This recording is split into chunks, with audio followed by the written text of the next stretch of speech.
Hello friend, this is Aditya welcoming in your channel get 90 plus सफलता का station. अगर math से आप हो गए हैं बोर तो मैं आपके लिए लेके आया हूँ हिस्ट्री, नेशनलिज्म इन इंडिया, चलते फिरते पढ़ाने वाला चैप्टर। तो आज मैं चल के पढ़ा रहा हूँ आपको, बीच बीच में अपना होम टूर भी दूंगा। तो चलिए बिना समय गंवाए शुरू करते हैं आज का important chapter nationalism in India. और यकीन मानिए इस मेरे से ये पढ़ने के बाद आपको कहीं पढ़ने की जरूरत नहीं है, क्योंकि मैं इसी में पढ़ते पढ़ते ही आपको सब बता दूंगा कि कौन सा इंपॉर्टेंट टॉपिक है जो आपके आने वाले एग्जाम में आ सकता है। तो चलिए शुरू करते हैं बिना समय गंवाए। पर उससे पहले अगर आप मेरे चैनल पर नए हैं तो यार आप मेरे चैनल को सब्सक्राइब कर दें, वीडियो को लाइक करें और शेयर जरूर करें ताकि मुझे मोटिवेशन मिलता रहे। तो चलिए शुरू करते हैं बिना समय गंवाए। Nationalism in India. Nationalism already आप फर्स्ट चैप्टर से अवेयर हो गए होंगे कि नेशनलिज्म क्या है, नहीं भी है तो मैं भी आपको अभी बता देता हूं कि नेशनलिज्म क्या है एक्चुअली में। तो नेशनलिज्म इन इंडिया में नेशनलिज्म जो टर्म आता है, फीलिंग ऑफ, सबसे पहले सवाल होता है कि नेशनलिज्म क्या होता है और ये नेशनलिज्म इंडिया में कब आया। ये सबसे इंपॉर्टेंट चीज है। Nationalism feeling of the nation state कहा जा सकता है, feeling of the nation state. और इंडिया को एज ए नेशन स्टेट देखने के लिए जो फीलिंग आया वो नेशनलिज्म इन इंडिया है। तो शुरुआत होती है, as you see the modern nationalisation in Europe come to associate with the formation of nation states. In it also mean to change the people understanding who were and what were defined identity to sense belongings, new symbols, icons, new songs, ideas, forged new links and redefined the boundaries of the community. It is the most countries making the new national identities for long process and did consequences emerge in India as the same. जैसे आपने nationalism in Europe, Russian revolution French revolution के बारे में आपने पढ़ा था, nationalism in Europe के बारे में पढ़ा था। सिमिलरली इंडिया में नेशनलिज्म फीलिंग जगाने के लिए लोगों ने बहुत सारा काम किया। सबसे पहले क्या उसने किया, उन्होंने किया कि नेशनल सिंबल बनाया, देन नेशनल आइकन बनाया, नया सॉन्ग जनरेट किया गया। इसके बाद idea of new links, redefined boundaries of community, जो कम्युनिटी के बीच में बाउंड्रीज थी उसको भी रीडिफाइन किया। समझ रहे बात को? मैं आपको बताना चाहता हूं कि इंडिया में अंग्रेज कब आए और उसके बाद क्या हुआ। समझ रहे हैं? अभी तक आपको कंफ्यूजन ये हो रहा होगा कि इंडिया जो था वो गुलाम था बहुत पहले का, पर जो मुगल्स आए थे, आपको जनरली आपको ये समझ में आता होगा कि मुगल्स बाहर से आए तो उनको गुलाम बना के रखे। तो नहीं, वैसा कुछ नहीं है। गुलाम ओरिजिनल में कोई देश बनाया है तो वो इंग्लैंड है, वो इंडिया को गुलाम बनाया है। तो नेशनलिज्म इन इंडिया आपको ये बताएगा कि कैसे इंडिया में नेशनलिज्म की फीलिंग आई और कैसे इंडिया एक नेशनल स्टेट बना, मतलब अपने आप को आजाद कराया। किससे आजाद किया? अंग्रेजों से। अब अंग्रेजों से कब आजाद कराया और कैसे हुआ? तो सबसे पहले जानिए कि अंग्रेज हमारे पास कब आए। तो अंग्रेज लगभग 200 साल की लड़ाई होने के बाद अंग्रेज यहां से गए थे, यानी 200 साल पहले अंग्रेज आए हमारे पास। समथिंग लाइक उनके आने का कोई स्पेसिफिक पीरियड या टाइम नहीं दिया हुआ, but we can assume that 1600 के लमसम में अंग्रेज हमारे पास आए थे। और 1600 के लमसम में अंग्रेज हमारे पास आए और 1600 के बाद उन्होंने क्या किया? सबसे पहले वो सी रूट के साथ हमारे यहाँ आए। उसके बाद वो जगह जगह अपने व्यापार को बढ़ाने के लिए उन्होंने केरला के स्पाइसेस का एक्सपोर्ट करने के लिए यूरोपियन मार्केट में, वो जब यहाँ पे इंडिया में आए तो देन दे सी ह्यूज मतलब उनको एक ह्यूज पॉसिबिलिटी दिखा कि वो इंडिया में किस तरीके से अपने मार्केट को एक्सपेंड कर सकते हैं और इंडिया को as a revenue generated states बना के और अपने यूरोपियन मार्केट में किस तरीके से अंग्रेज पैसे कमा सकते हैं। इन सब चीज को देख के ईस्ट इंडिया कंपनी भारत में आई थी एट 1600 में ईस्ट इंडिया कंपनी भारत में आई थी। ठीक है, 1600 के बाद 100 सालों ने उन्होंने क्या किया? 100 साल कुछ नहीं किया उन्होंने। फिर उन्होंने क्या किया? 1757 के अप्रॉक्स में आप क्लास 8 में पढ़े होंगे कि उन्होंने सिराजुद्दौला को हराया। सिराजुद्दौला को हराने के बाद कंपनी रूल चालू हुआ। सिराजुद्दौला को उसने कैसे हराया था? सिराजुद्दौला को उसने हराया था उनके कमांडर का हेल्प लेके कि उनको नवाब बना दिया जाएगा वेस्ट बंगाल का। समझ के बाद फिर 1857 में कुछ ट्रेजेडी हुई थी। 1857 में कुछ ट्रेजेडी हुई थी। उस ट्रेजेडी के बाद मतलब फर्स्ट वॉर ऑफ इंडिपेंडेंस हुआ था कब? 1857 में फर्स्ट वॉर ऑफ इंडिपेंडेंस हुआ था। फर्स्ट वॉर ऑफ इंडिपेंडेंस में रानी लक्ष्मीबाई उसमें फाउट की थी, लड़ी थी। देन उसके बाद तात्या टोपे उनके पास लड़ा था उस बैटल्स में। लगभग हर लोग वहां पे बैटल्स लड़े थे। वो बैटल के बारे में भी आप 8 में पढ़े होंगे कि बैटल के अलग अलग कॉन्सिक्वेंसेस थे। इमीडिएट कॉज था। इमीडिएट कॉज क्या था? इमीडिएट कॉज था कि मंगल पांडे जो थे उनके वजह से इमीडिएट कॉज हुआ था, क्योंकि आपने पढ़ा होगा कि नया कारतूस जो आया था बंदूक में भरने के लिए वो गाय और सुअर के चर्बी से बनता था। एंड मंगल पांडे जब ब्राह्मण family and he does not use to consume any type of meat, और जब उनको मालूम चला कि वो कारतूस किससे बना था, विद द स्किन ऑफ और विद द चर्बी ऑफ गाय एंड सुअर। तो उन्होंने आंदोलन किया था मेरठ में, बटालियन के साथ उन्होंने मिलकर आंदोलन किया था। एंड देन वो वहाँ के गए थे, क्या नाम था उनका, बहादुर शाह जफर टू के पास गए थे। तो बहादुर शाह जफर टू को एक मौका मिला था कि against the British east India company के तरफ से उनको क्या होगा कि उनको एक मौका मिल गया था कि हम लोग हो सकता है कि अंग्रेजों से जीत जाएंगे। और साथ ही साथ मंगल पांडे को भी यह मौका मिला था कि किसी फ्लैग के नीचे वो लड़ेंगे। तो बहादुर शाह जफर के पास गए थे, पर अनफॉर्चुनेटली वो लोग वहां पे हार गए थे। हारने का बहुत सारा कारण था। हारने का सबसे पहले ये कारण था कि सभी लोग अपने अपने एक एक मकसद के लिए लड़ रहे थे, कोई एक नेशन स्टेट के लिए नहीं लड़ रहा था। तो एक बहुत बड़ी लड़ाई हुई थी, ऑलरेडी बहुत बड़ी लड़ाई पहले हो चुकी थी, उसके बाद भी इंडिया अंग्रेजों से नहीं जीता था। इसलिए लोग जानते थे कि सबसे पहले अगर इंडिया को आजाद कराना है तो उन्हें नेशन स्टेट इंडिया को बनाना होगा और इंडियन लोगों के अंदर नेशनलिज्म की फीलिंग जगानी होगी। और नेशनलिज्म की फीलिंग जगाने के लिए अलग अलग सिंबल बनाए गए, जिसमें लोग भारत को मां बनाया, भारत हमारी माता है, ऐसे कह कह के बहुत सारे स्लोगन बनाए गए। और धीरे धीरे करके हम लोग आजादी की ओर 1857 से बढ़ना शुरू किए। 1857 एक सबसे बड़ा इंसिडेंट था, battle of 1857, first battle of independence, एक बहुत बड़ा, सबसे बड़ा इवेंट था। और ये इवेंट इसलिए इतना बड़ा था क्योंकि 1857 के बाद ब्रिटिश ईस्ट इंडिया कंपनी का जो रूल था वो खत्म हो गया था, रॉयल चार्टर का रूल शुरू हुआ था, मतलब क्वीन का रूल इंडिया पे डायरेक्ट शुरू हो गया था। तो पहला, आई होप आपको समझ में आया होगा कि पहला जो लाइन दिया हुआ था वो क्यों हुआ, कैसे हुआ, और क्यों इंडिया में अंग्रेज कैसे आए, क्यों आए, क्या किए उन्होंने। फिर 1857 में अगर बैटल हुआ, और फिर आपके दिमाग में ये भी लगता था कि हम लोग बैटल करके क्यों नहीं जीत पाते थे, बहुत सारे कारण है, सब बताऊंगा, धैर्य बना के रखिएगा। तो यहां पे दिया हुआ है, India as in many other colonies and the growth of the modern nationalism are immediately connected to anti-colonial movement. People began to discovering the unity of the process, their struggle, colonialism, the sense of being oppressed under the colonialism, provided the share the bond of tidy many different groups together, but each of the class group left affected colonialism differently, expressive, varied. The nation freedoms is not always the same. The Congress under the Mahatma Gandhi tried to forge. अब क्या हुआ, कांग्रेस का गठन हुआ था। दादा भाई नौरोजी आप लोग जानते थे, he is the first president of Indian national Congress. तो इंडियन नेशनल कांग्रेस का भी एक सीन है, आप समझो कि अगर मैं एक पैरामिड बना देता हूं ना, तो बेसिकली इंडियन नेशनल कांग्रेस जो है वो 3 भागों में डिवाइडेड थे। समझे बात को, सबसे लास्ट वाला जो भाग था ना उसको कहते थे एक्सट्रीमिस्ट, और इन्हीं के वजह से भारत आजाद हुआ था। पहला जो था वो हल्का कमजोर था, उसके बाद वाला सबसे मजबूत था, सबसे नीचे सबसे बेस था, और ये सबसे मजबूत हुआ, और इसी के वजह से भारत आज जाके आजाद है और हम लोग आजाद देश में जी रहे हैं। समझ में आ रहा है, समझ में आ रहा है। तो चलिए आगे देखते हैं। In the earlier textbook, the read the growth of nationalism in India, where first decade of the 20th century, in the chapter will pick the story of 1920s, the study of non-cooperation civil disobedience movement, and will explore the Congress sought to develop the national movement and how different the social groups are participated in the movement and how nationalism captures the image of the people. अब इस chapter में हम लोग 1920s के बारे में पढ़ाई करेंगे। मैंने क्या बताया था अभी, 1857 के बाद 1920s आया, मतलब 50 साल से ऊपर।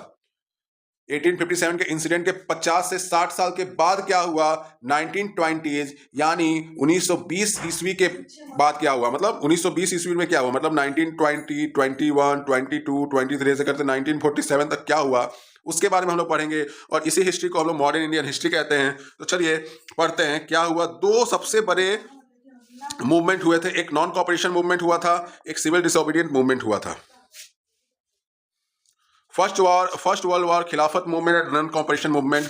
अब यहाँ पे देखा जा रहा है कि यहाँ पे फर्स्ट वर्ल्ड वॉर हुआ था और खिलाफत मूवमेंट और नॉन कॉपरेशन मूवमेंट, ये सब एक साथ कैसे लिंक हो गया। अब आपके दिमाग में ये आ रहा होगा कि अरे फर्स्ट वर्ल्ड वॉर तो भाई इंडिया में हुआ ही नहीं था, देन फर्स्ट वर्ल्ड वॉर कैसे लिंक हुआ। तो बाबू मैं आपको बताऊं, फर्स्ट वर्ल्ड वॉर में एक जगह क्या थी, जर्मनी थी, और दूसरी तरफ क्या था, इंग्लैंड था। तो इंग्लैंड और जर्मनी के बीच फाइट थी। जर्मनी के बहुत सारे एलाइज थी, इटली थी, ठीक है, टर्की थी, ये सब जर्मनी के एलाइज थी। इंग्लैंड के एलाइज अमेरिका था, फ्रांस था, ये इंग्लैंड का एलाइज था। और निश्चित तौर पे इंडिया भी कहीं ना कहीं इंग्लैंड का एलाइज था। तो ब्रिटिशर्स को जर्मनी के साथ वॉर करने के लिए बहुत सारे हथियारों की जरूरत थी, और हथियार और आर्मर बनाने के लिए उनको बहुत ज्यादा पैसे की जरूरत थी। यानी वॉर एक्सपेंडिचर को कवर अप करने के लिए उन्हें बहुत ज्यादा पैसे की जरूरत थी। और पैसे कैसे आता? अगर टैक्स का इंक्रीमेंट होगा तभी तो पैसे आएगा। तो टैक्स बढ़ाया गया बेटा। जैसा कि आप देख रहे हैं यहां पे, देखो everything in NCERT is given, मतलब क्या बोला जाए, ये स्वर्ण लाइंस हैं, मतलब आप कुछ भी स्किप नहीं कर सकते एनसीईआरटी का। इसलिए every point, every things is important in NCERT. ठीक है, तो देख रहे हैं कि जैसे फोर्स रिक्वायरमेंट के लिए और आर्टिलरीज के लिए और हथियारों के लिए सबसे ज्यादा जरूरत था किसका? पैसे का।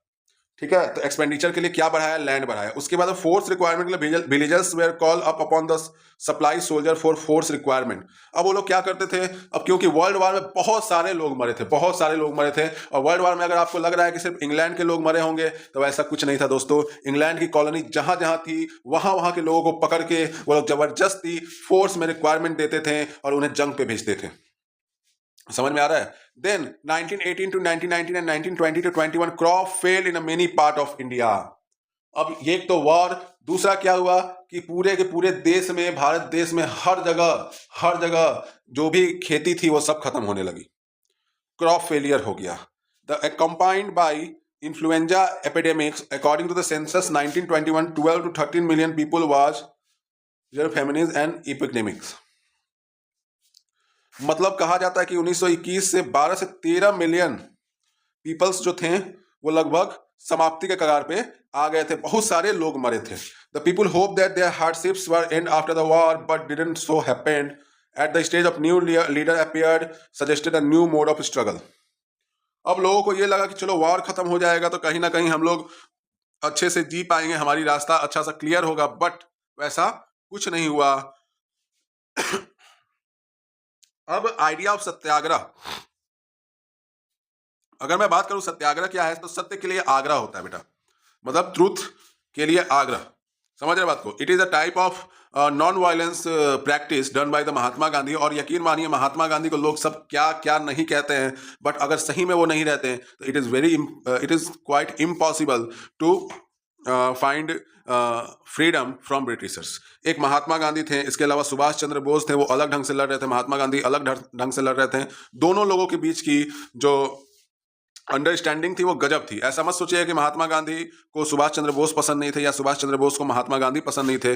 दोनों की आइडियोलॉजी अलग थी, बट दोनों का सोच एक ही था, वो था भारत को हर हालत में अंग्रेजों से आजाद कराना। समझ में आ रहा है? तो आइडिया ऑफ सत्याग्रह दिया है। Mahatma Gandhi return India in जनवरी 1951। अब ये 1951 इंडिया आए तो कहां से आए ये दिमाग में रखना है। इससे पहले ये कहां थे बेटा? तो साउथ अफ्रीका में थे। आप कभी ना कभी कहीं ना कहीं किसी के मुंह से, किसी बड़े के मुंह से, किसी ना किसी के मुंह से आप सुने होंगे साउथ अफ्रीका में महात्मा गांधी के साथ एक अनोखा इंसिडेंट हुआ था। उन्होंने जब वो फर्स्ट क्लास का टिकट लेके सफर कर रहे थे तो उनको फर्स्ट क्लास से उठा के ट्रेन के बाहर फेंक दिया गया था। उसके बाद वो बहुत ज्यादा हाईलाइटेड हुए थे महात्मा गांधी। समझ में आ रहा है ना? महात्मा गांधी उसके बाद बहुत ज्यादा हाईलाइटेड हुए थे, और उसके बाद वो बहुत सारा मूवमेंट साउथ अफ्रीका में किए थे। उनके उस मूवमेंट को देख के कांग्रेस लीडर्स बहुत ज्यादा इन्फ्लुएंस हुए, और उन्होंने रिक्वेस्ट किया महात्मा गांधी को कि प्लीज महात्मा गांधी जी आप भारत में आए और प्लीज हम लोगों के लिए भी आप स्ट्रगल करें ताकि हमारा देश भी आजाद हो सके। तो चलिए, as you know it has been South Africa where he had successfully fought, जैसा मैं racist regime the noble method to mass allegations and he was called satyagraha. अब यहाँ पे रेसिस्ट आ रहा है। रेसिस्ट का मतलब क्या होता है? काले गोरे में फर्क होता है। रंग के आधार पे अगर किसी की सोसाइटी में स्ट्रगल चल रहा है, मतलब रंग के आधार पे लोगों में भेदभाव किया जा रहा है, तो कहा जाता है कि वो समाज जो है वो रेसिस्ट समाज है। रेसिस्ट का मतलब रंग के आधार पे भेदभाव करना। समझ में आ रहा है? रंग के आधार पे जो है वो कॉन्सेप्ट भारत में भी जब अंग्रेज आए ना, तो उन्होंने एक कॉन्सेप्ट, एक थ्योरी बनाया, बहुत भयंकर वाला थ्योरी। समझे बात को? उन्होंने बताया कि जो आर्यंस और द्रविडियंस के बारे में, कि इंडिया में लोग द्रविडियंस और आर्यन समाज के जो हैं, जो काले होते हैं वो द्रविडियंस थे, जो गोरे होते हैं वो आर्यंस थे। तो ये एक आर्यन थ्योरी है। तो आर्यन थ्योरी के अकॉर्डिंग जो आर्यंस थे, जो भी गोरे लोग दिखते हैं ना इंडिया में, they are actually the ancestors of Middle East. मतलब मिडिल ईस्ट तरफ से आए थे, यूरोप से तरफ से आए थे, कोई स्पेसिफिक कारण नहीं था। और जो भी काले लोग थे यहीं के जंगलों में रहते थे। समझ रहे बात को? तो यहां पर भी अंग्रेज जो आए थे वो रेसिज्म फैला के पूरा चले गए, लोगों के मन में ये डाले। अब जितने गोरे लोग थे जो थे और जो भी अच्छे लोग दिखने में थे वो क्या करते थे, अपने आप को अंग्रेज की तरह मानते थे कि हम भी अंग्रेज हैं, हम भी मस्त हैं, हम भी गोरे हैं, तो हम भी अंग्रेज हो गए। पैसे उन लोगों को मिल जाता था, पैसे कमाने पे ज्यादा फोकस करते थे। तो धीरे धीरे हर एक तरफ से इंडिया को बांटने की कोशिश की गई, इंडियन पीपल को बांटने की कोशिश की गई, कहीं पे जात के आधार पे, कहीं धर्म के आधार पे, कहीं लालच देके, कहीं जो लालच में ना आए उसको इसी तरह से मार दिया जाता था। तो इस तरीके से भारत को बहुत टुकड़ों में बांटा गया। इसी वजह से कुछ लोग ही आके भारत पे राज कर दिए, क्योंकि यहाँ के लोग बेवकूफ थे, उनको कुछ समझ में नहीं आता था। वो लोग जैसे उनको लगता था कि हाँ भाई मैं किसी तरह से फायदा करवा लूं। कुछ चटुकार लोगों के चलते भारत 200 सालों तक अंग्रेजों का गुलाम रहा था, सिर्फ उन कुछ चटुकारे लोगों के चलते, और उन्हीं की वजह से भारत गुलाम हुआ था। तो रेसिस्ट के खिलाफ उन्होंने बहुत कुछ किया महात्मा गांधी ने। एंड महात्मा गांधी जो थे वो धर्म में बिलीव करते थे और नॉन वायलेंस में बिलीव करते थे। After arriving in India, Mahatma Gandhi successfully organise Satyagraha movement किया था, बिना without any use of weapons and all. उन्होंने सत्याग्रह मूवमेंट किया, और सत्याग्रह मूवमेंट में उन्होंने बहुत सारे सत्याग्रह मूवमेंट किया। सबसे पहले वो 1917 में चौपारण गए। चौपारण बिहार, चंपारण जो कहते हैं उसको, मतलब हम लोग की भाषा में चौपारण भी कहते हैं, और ये भी कहते हैं कि चौपारण के बौक हो का, मतलब चौपारण को बहुत लोग बौक समझते हैं चौपारण के लोगों को। तो चंपारण गए बिहार में, inspire the present to struggle against the oppressive plantation system. और जो भी प्लांटेशन सिस्टम था, मतलब लगातार उनके ऊपर प्रेशर रहता था कि इस प्लांट को उगाया जाए। ऑप्रेसिव प्लांटेशन सिस्टम्स के खिलाफ जो वहाँ पे कंडीशन जो थी फार्मर प्रीजेंस की अच्छी नहीं थी, जो भी जमींदार थे उनसे बहुत ज्यादा काम कराते थे, और इसी कारणवश जो पीजेंट जो थे वो स्ट्रगल किए, और उसके स्ट्रगल के लिए उन्होंने 1977 में चौपारण गए, वहां पे स्ट्रगल किया। किसके खिलाफ में? प्लांटेशन सिस्टम के खिलाफ में। देन इन 1917 में ही उन्होंने सत्याग्रह लगाया। कहां पे? खेड़ा डिस्ट्रिक्ट, गुजरात में। Affected the crop failure and plague epidemic. Plague जो फैल गया था और क्रॉप फेलियर हुआ था, वहां पे peasant of Kheda could not pay the revenue on demanding the revenue collection, he relaxed. समझे बात को? और जब खेड़ा जो था वहां पे प्लेग का एपिडेमिक्स आ गया था, क्रॉप फेलियर आ गया था, जिसकी वजह से वहां के किसान जो थे वो they are not able to pay the revenue tax जो था वो पे नहीं कर पाते थे, जिसकी वजह से वहां पे वो गए। फिर 1718 में महात्मा गांधी अहमदाबाद गए, वहां पर भी उन्होंने सत्याग्रह मूवमेंट किया और कॉटन मिल वर्कर के लिए काम किया। अब यहाँ पे देखिए, यहाँ पे एक बहुत इंपॉर्टेंट क्वेश्चन इतने लाइन से बनते हैं, very very important lines questions, कि महात्मा गांधी आए तो उन्होंने सबसे पहला कहाँ गए? तो चंपारण गए। 1917 में कहाँ गए? तो चंपारण गए। समझ गए बात को? तो महात्मा गांधी 1917 में और कहाँ गए? तो दो जगह गए, एक चंपारण गए और एक खेड़ा गए। और 1918 में कहाँ गए? तो 1918 में बाई वो गए तो कहाँ गए? वो गए अहमदाबाद। अच्छा ये देखिए, चंपारण और खेड़ा दोनों में उनका जो योगदान था वो पीजेंट्स और फार्मर के लिए था, और अहमदाबाद में किसके लिए था? मील वर्कर के लिए था बेटा, मील वर्कर के लिए वो था। अब चलिए, तो ये हुआ। फिर आया रॉलेट एक्ट। अब रॉलेट एक्ट क्या है? रॉलेट एक्ट था कि बिना किसी ट्रायल के आपको 2 साल के लिए जेल भेज दिया जाएगा। ठीक है, तो क्या हुआ था? रैलीज। अब इसको क्या होता था? रॉलेट एक्ट को एक बार पढ़ लीजिए आप भी, ये भी बहुत इंपॉर्टेंट है, इसको देखना बहुत जरूरी है। जैसे is success Gandhi 19 decide to launch national wide Satyagraha against the propose of the Rowlatt Act. Rowlatt Act क्या था? तो रॉलेट एक्ट समझना पड़ेगा। रॉलेट एक्ट क्या था? ये कब हुआ? तो 1990। याद रखिएगा, डेट याद रखिएगा। ठीक है, इसमें क्या होता था ना, अगर कोई भी पॉलिटिकल एक्टिविटीज थी जो धरना करता था या अंग्रेजों के खिलाफ कुछ बोल देता था, उनको बिना ट्रायल के उनको भेज दिया जाता था जेल में 2 सालों के लिए। तो ये बहुत ही ज्यादा हार्सिंग था। देखिए, अभी भी आप इस सिचुएशन को देखो, हिस्ट्री जो है रिपीट इटसेल्फ होता है, मतलब अपने आप हिस्ट्री रिपीट करता है। और हिस्ट्री को समझने का सबसे आसान तरीका है कि अगर आप हिस्ट्री को आज के प्रेजेंट टाइम में रिलेट करके समझो तो history can be easy, very easy. समझे बात को? सबसे बड़ी दिक्कत ये होती है कि हिस्ट्री को आप उसी के समय के हिसाब से समझते हैं, and that is quite difficult. समझ रहे बात को? तो allowed detention of the political prisoner without the trials for 2 years. Mahatma Gandhi wanted a non-violent civil disobedience against the unjustice law. उन्होंने civil disobedient, non-violent civil disobedient movement किया था against unjust laws would be started to battle on April 6 April. Rallies were organized. Various cities workers went on the strike. Railway workshops, shops closed down. Alarmed by a popular upsurge, the square scared the line of communications such as railway telegraph would be disturbed. The British administration decided to calm down the nationalist. Local leaders were picked up from the Amritsar. Mahatma Gandhi was barred from the entering Delhi on 10th April. Police in Amritsar fired upon the peaceful procession, prevent widespread attack on the bank. On 10th April, police in Amritsar fired upon the peaceful processions, provoking the widespread attacking on the banks, post office and railways. The martial law was imposed and the General Dyer took the command. अब क्या हुआ, जब ये Rowlatt act के खिलाफ इन्होंने प्रदर्शन शुरू किया तो हर जगह रेलवे क्लोज हो गया, दुकानें क्लोज हो गई, हर लोग इनके सहयोग में आ गए, पोस्ट ऑफिस क्लोज हो गई, जितने सारे एडमिनिस्ट्रेटिव सिस्टम थे सब के सब इनके सपोर्ट में आ गए बेटा।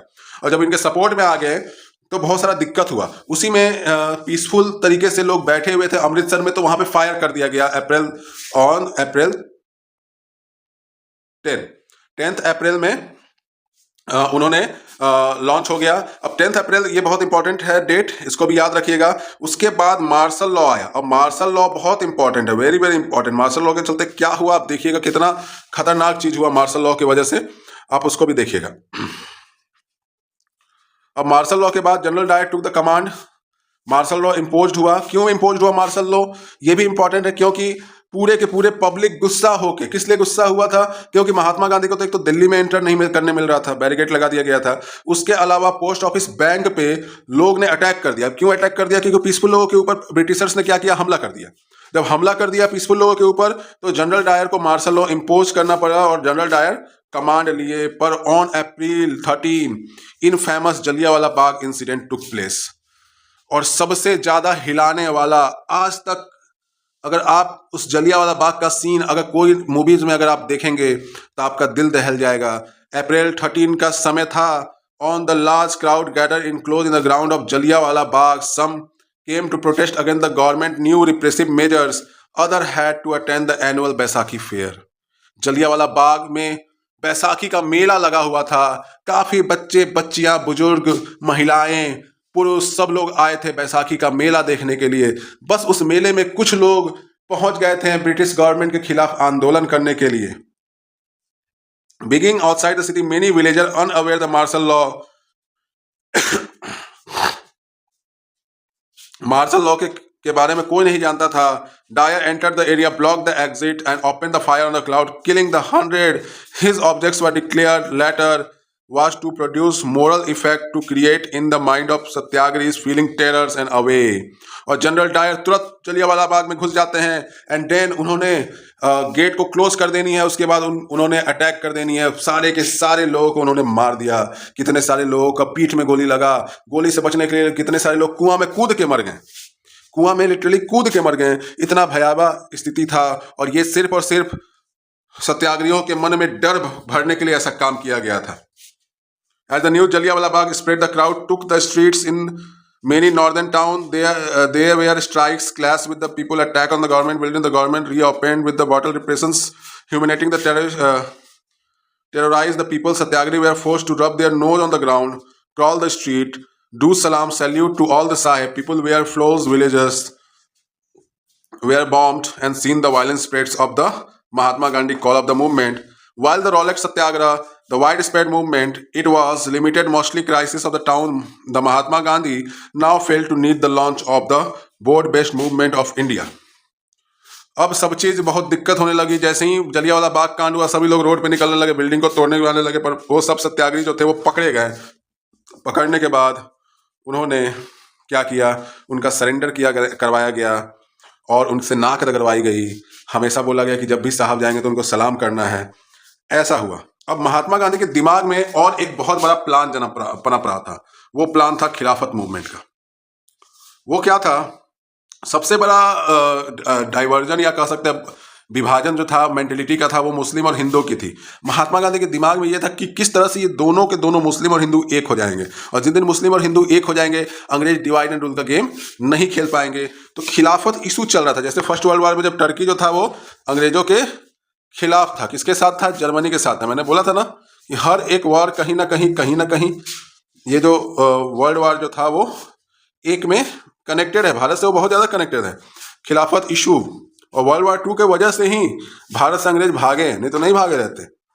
खिलाफत इशू, जो खलीफा थे तुर्क के, उनको अरेस्ट कर लिया गया था। ठीक है, the first world war had been India to defeated the Ottoman Turkey and the rumour has peace treaty of the impose the Ottoman empire to ritual heads Islamic states, और इसकी वजह से खलीफा का जो पावर जो था वो टेम्पोरल पावर हुआ। कहा गया था कि अंग्रेजों ने टर्की को कैप्चर कर लिया और खिलाफत को खलीफ्स जो थे उन खलीफ्स को पावर जो था वो स्कैटर्ड जो था पावर उनका लिमिटेड कर दिया। इसके खिलाफ इंडिया के जितने सारे मुस्लिम्स थे उन्होंने हड़ताल करना शुरू कर दिया। The young generation Muslim leaders like brothers Muhammad Ali and Shaukat Ali began to discussing with the Mahatma Gandhi about the possibility of unite mass actions issue.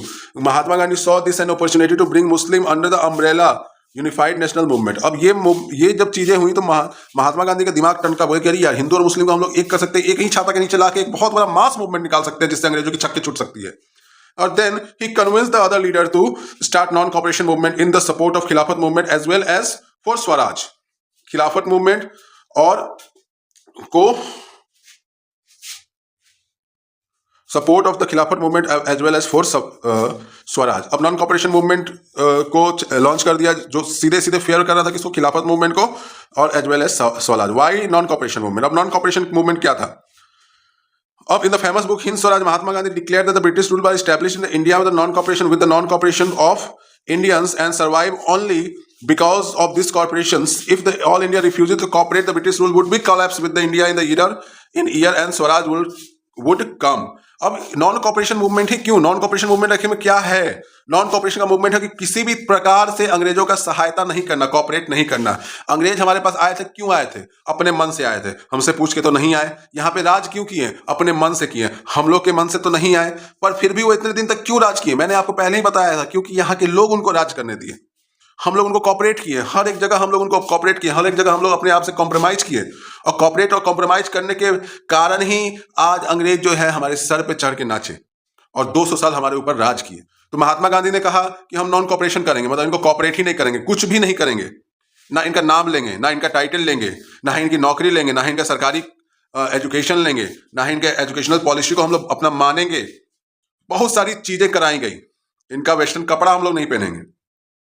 तो इस तरीके से अगर हम लोग करेंगे तो निश्चित तौर पे भारत से अंग्रेज साल भर के अंदर भाग जाएंगे और भारत में स्वराज रूल होगा, इंडिया का अपना झंडा लहरेगा और भारत आजाद होगा। How could the non cooperation movement become how could a non-cooperation become a movement? Gandhiji proposed the movement to uphold in the stage. It should be began to surrender the title awarded by boycott the civil service, army, court, legislative councils, schools, foreign. सबसे पहले बोले कि भाई तुम लोग अपना title हटाओ, जैसे राय बहादुर, शेख, पठान, राय बहादुर, मतलब बहुत सारे टाइप के अलग अलग टाइप के टाइटल्स मिल जाते थे अंग्रेजों के द्वारा। तो लोग को लगता था अरे बाप रे बाप, हम तो राय बहादुर हैं, हम बहादुर शेर जाफर हैं। अलग अलग टाइप का नाम मिल जाता था। तो खुंखार नाम सोच के उनको दे दिया जाता था इंडियन लोगों को। अब इंडियन लोग सोच रहे हैं कि अरे खुंखार चीज को लेके हम तांडव करेंगे माथा पे, समझा? टाइटल लेके हम लोग तांडव करेंगे। तो टाइटल लेके तांडव करो, बढ़िया लगेगा। टाइटल लेके तांडव करो। तो टाइटल लेके लोग तांडव कराया और खुद राज किया, आप लोग को गुलामे बना के रखा। जमींदारों को भयंकर भयंकर नाम दे दिया जाता था, समझे बात को? उसके बाद उन्होंने क्या किया?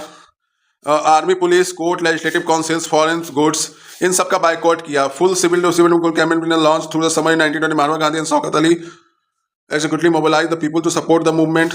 बहुत सारे लोगों को मोहम्मद अली, शौकत अली समर के 1920 में बहुत सारे लोगों को एक साथ गैदर करके मूवमेंट में भेजने गए। Within the Congress were however concerned about the proposal boycotted the council of election in 1920 and feared the movement of the might be popular violence. In the month of September and December, intense struggles within the Congress for seemed to be no meeting between the supporters and the opponents of the movement. Finally, Congress session at Nagpur, December 1920, comparisons was the work out the non-cooperation movement and was adopted. ठीक है, ये सब बहुत important है यहां से यहां तक। 1920 में क्या हुआ? अब फिर क्या हुआ? अब क्या हुआ? How did the movement up for who participated in it? How the different social group convinced the national ideal national non-cooperation movement? अब ये movement कैसे रुका, इनमें कौन कौन participate किया, ये कैसे चालू हुआ, उन सब के बारे में हम लोग जानेंगे. Differing the strands within the movement. ठीक है, अब इसको मैं नेक्स्ट क्लास में आपको बताऊंगा कभी. पहले तो आप बताना यार कि आपको मेरे द्वारा पढ़ाया गया एसएसटी पसंद आया तो मैं इस पूरे चैप्टर को आपको करा के रखूंगा. ठीक है, अब कल का वीडियो इससे थोड़ा सा शॉर्ट होगा, थोड़ा सा पढ़ लूँ मैं. 30 मिनट 40 मिनट का वीडियो में करके 30 मिनट में आपको पूरा का पूरा कल कवर करा दूंगा. मोस्ट इंपॉर्टेंट चीज़ें आपको बता दूंगा, क्या पढ़ के जाना है, और उतने ही पढ़ने से आपके मैक्सिमम मार्क्स आएंगे. तो फ्रेंड्स, आज के लिए इतना ही. आई होप आपको हमारा वीडियो पसंद आया होगा. मेरे द्वारा एसएसटी पढ़ाया हुआ आपको पसंद आ रहा है तो यार बताइए. आज थोड़ा सा मैथ पढ़ाते पढ़ाते तो बोर हो गया, सोचा कि आपको एसएसटी का भी ज्ञान दे दो, क्या पता कहीं इसी को बढ़िया पढ़ा दूं. अगर आपको मैथ समझ में नहीं आ रहा है कोई बात नहीं, फिर भी अगर आपको समझ में आया है तो प्लीज़ कमेंट करके बताएं कि सर बहुत अच्छा लगा लेक्चर, मज़ा आ गया. आपके इतने कहने से बताते रहो, इतना ज़्यादा मोटिवेट हो जाऊंगा कि आपको हर एक कंटेंट अपने इस यूट्यूब चैनल पर दूंगा धीरे धीरे करके. तो फ्रेंड्स, कल हम लोग पढ़ेंगे towards the civil disobedient movement. ये चैप्टर 2 पढ़ेंगे, और चैप्टर 2 के बाद इसको शुरू करेंगे. बहुत जल्द इसको ख़त्म करके आपका दूसरा चैप्टर ख़त्म करके फिर हम एक दिन आपको नेशनलिज्म इन यूरोप पढ़ाएंगे. और यकीन मानिए जितने दिन एसएसटी रहेगी उतने दिन आपको एकदम धाकर धाकर चीज़ें देते रहेंगे. तो ठीक है दोस्तों, मिलते हैं आपको फिर नेक्स्ट वीडियो में. तब तक के लिए प्यार बरकरार रखिए. प्लीज़ मेरे चैनल को सब्सक्राइब कर दिए, मेरे वीडियो को लाइक करिए, और ज़्यादा से ज़्यादा लोगों तक इसको शेयर करिए. बताइए मेरे द्वारा एसएसटी पढ़ाया जा रहा है तो कैसा लग रहा है. फिर मिलें कल. जय हिंद, जय भारत, बाय बाय.